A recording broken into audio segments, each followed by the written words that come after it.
Hey, Taoping Airlines Math Industry, and we are going to take a look at reflections with mirrors. And if you notice, the symbol is actually reverted, meaning if you were to point a mirror towards the symbol right here, it would look like the symbols in the other videos. So when you think of reflection, what do you think of? Well, you might think about the mirror inside your bathroom, but the reason why that happens is because there's a reflection going around. So there are two kinds of reflections, a regular reflection and a diffused reflection. A regular reflection happens when there are light rays that touch a smooth surface and they're all parallel and they bounce off. Well, I am not gonna be eliminated. I've got my mirror. Ha!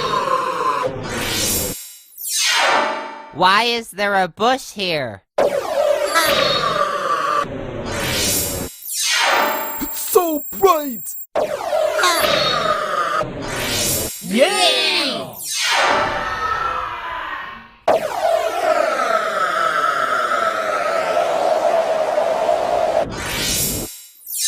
Oh no, not here again!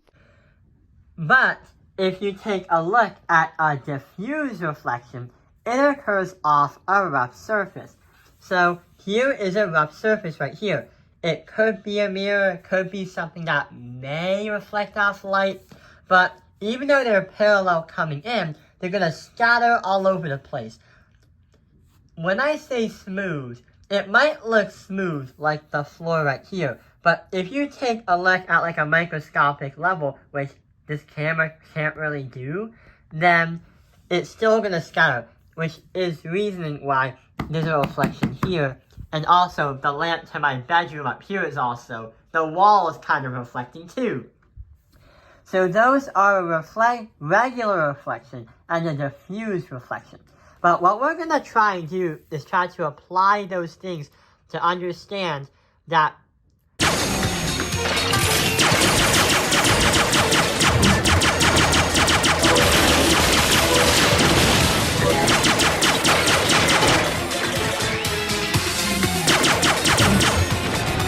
there are mirrors that we're going to learn about. We're going to use what we learned here to learn about mirrors. There are two types of mirrors, but the problem is we have to find out what kind of mirror this one is. So this right here doesn't look like your usual mirror in the bathroom. Number one, it has that so-called curved shape. We have no idea what kind of mirror it is, but we can definitely work it out and try to see how it works.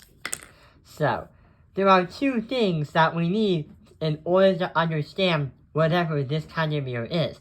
You need this point right over here, and also you need another point right over here. The 2 points are going to be called, this one is called the vertex, because notice how the mirror is curved, and notice how it kind of looks like a parabola in mathematics in your algebra class. The vertex represents the dot that is right next to the line and the mirror. And the green thing represents your focal point. The focal point is going to be where all the lines will intersect at a given point. So, you have a vertex and a focal point. What we could do is shine a flashlight through them, but since it's on paper, we're going to visually use lines. But the issue is you can't really see what's making up the light particles with your human eye. So that's why what we're going to try and do is use the lines. If a line is going to be parallel to this line right over here, the light is going to be a long beam of ray going on forever, but somehow it touches a mirror.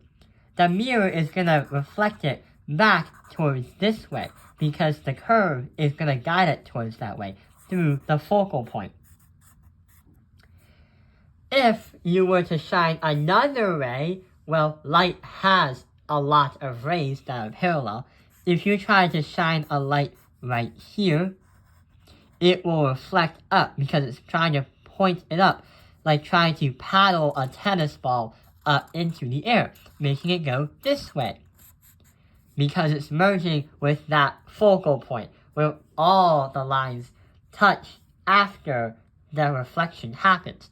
But if I was trying to go straight, it passes through the focal point, bounces off the vertex, and then goes back around the focal point. So, what happens is every time we try to shoot rays at this mirror, it will always try to reflect back but touch one single point. What is this called? Yes, this is called a concave mirror. We could also call this a converging. So what happens is any point or any light you point at the mirror will be reflected and it will point at one point, the focal point, where all the light rays meet, which makes a lot of sense because I don't think you would look at the focal point, which is a pretty bad idea, but it's going to be a little bit hotter, but also it's going to be a lot more brighter. So this is called a concave mirror, which is also known as a converging mirror.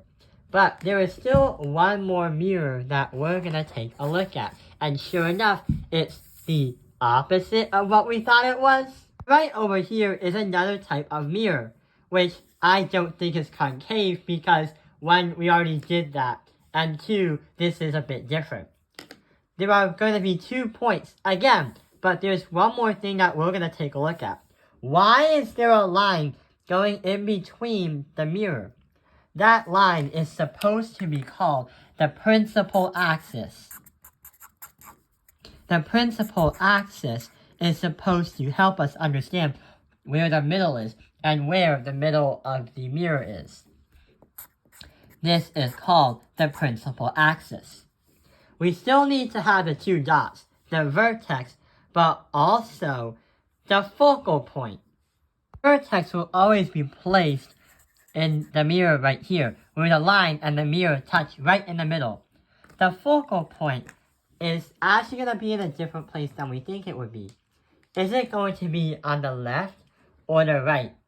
Well, in this case scenario, it's going to be on the right. We're going to put the focal point right over here so it can help us draw our lines out. And in this one, let's see what happens. So, I shoot at the mirror a ray of beam. The light is going to go on forever until, it hits the mirror. The mirror is going to not want to go into one place to that focal point.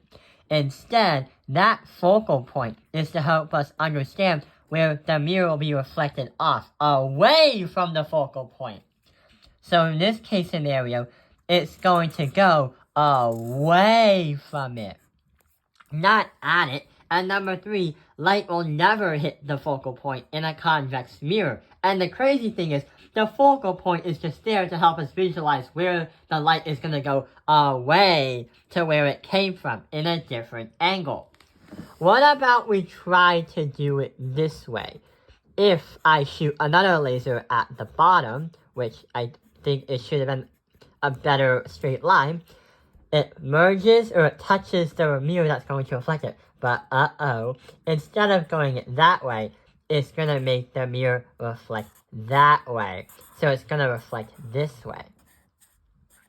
If I try to shoot a laser right into the middle, or if I try to shoot a light into the middle, it reflects and touches the convex mirror, and then the focal point will help us know where to go, and it's going to be shot directly back.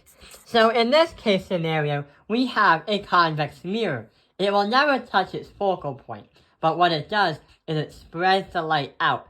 Unlike the concave mirror right over here, the concave will put it into one point.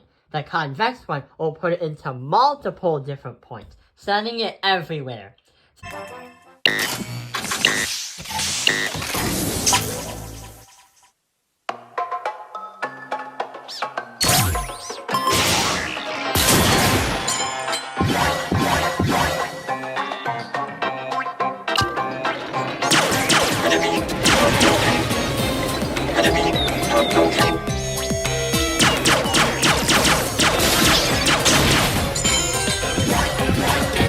Unlike the concave mirror right over here, the concave will put it into one point.